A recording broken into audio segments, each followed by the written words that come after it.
Fit na fit siya sa Click version 3 natin. Meron siyang hazard at passing light. Yan, mukha siyang stock, no?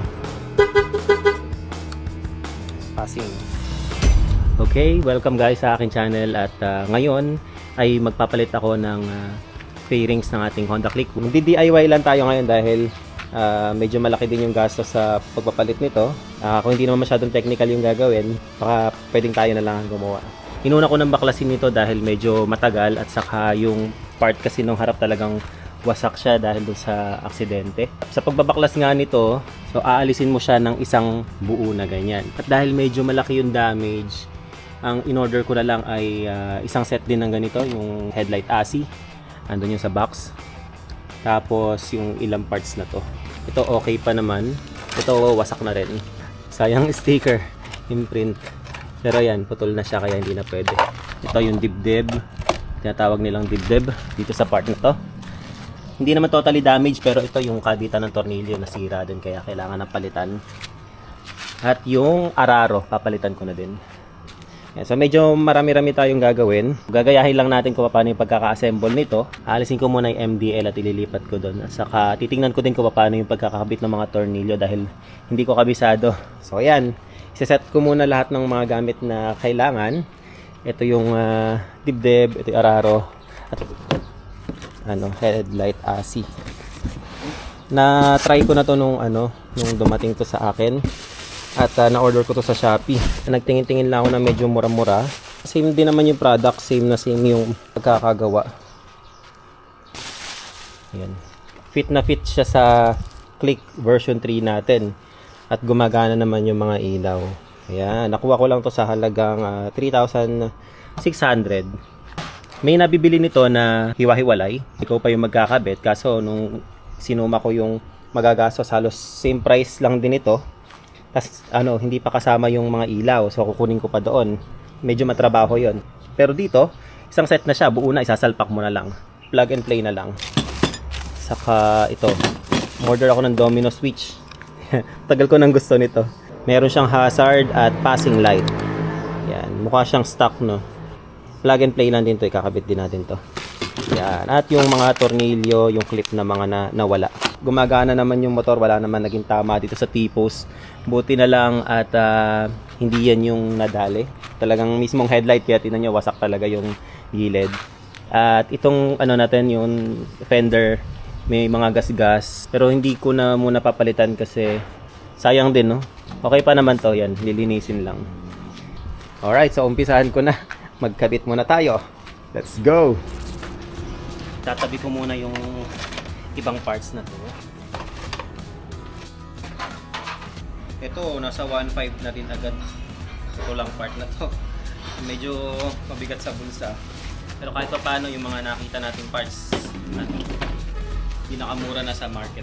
Hindi po ito unboxing, no? Magkakabit, mag-aayos tayo ng motor. Ngayon ko lang talaga mabubuksan kasi kakadating lang din.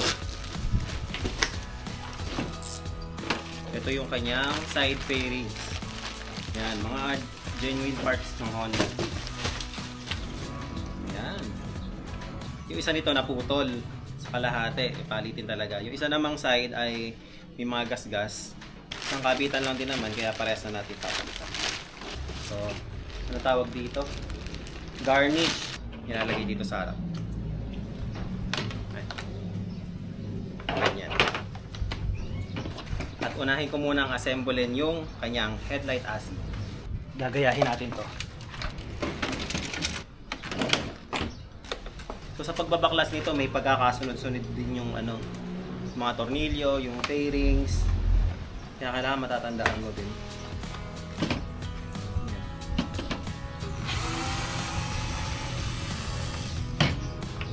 Oh, yun na nga ba, kulang na isang tornilyo. Saan napunta? Naputol. Isa sa mga naputol.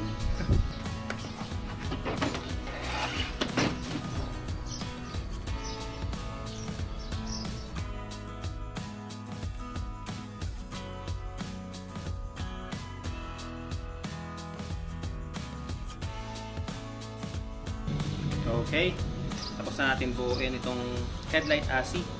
At ang next naman ay yung sa may dibdib. pagkakapitan nito doon. Tabi muna natin to. Next naman ay itong clip tape. So, lilipat ko dito. Pati yung itong box ng charger.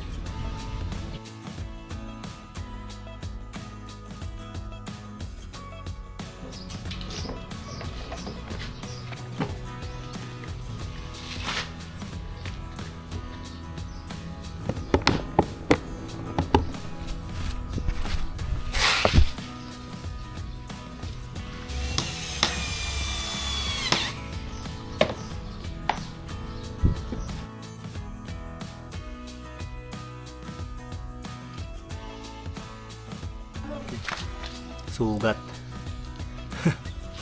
Tapos nakatapak pa ako ng pako. Kamalas. Nakapit ko muna yung mini driving light dito sa headlight assembly.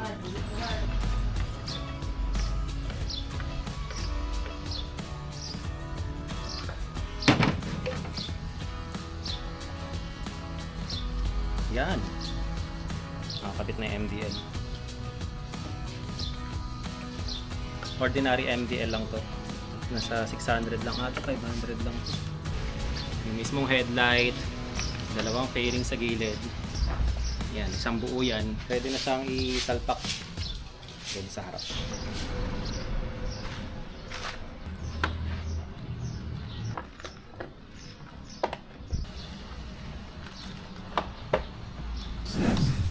Okay. Yan na yung itsura niya after ng ilang oras.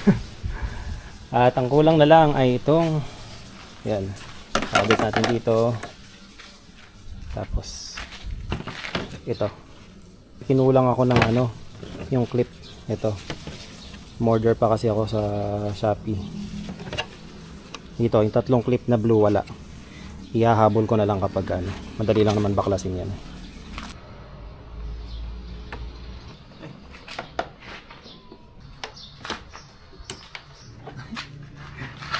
Binabaklas ko natin itong part na to para maikabit natin itong ating domino switch. Ayan, so kailangan nakabaklas muna itong M-shape na to, and then alisin yung mga tornilyo dito para maging accessible yung part na to. Ayan, okay na, nakabit na lahat. At nagawa na din natin itong ano, domino switch. Palitan na natin, try natin.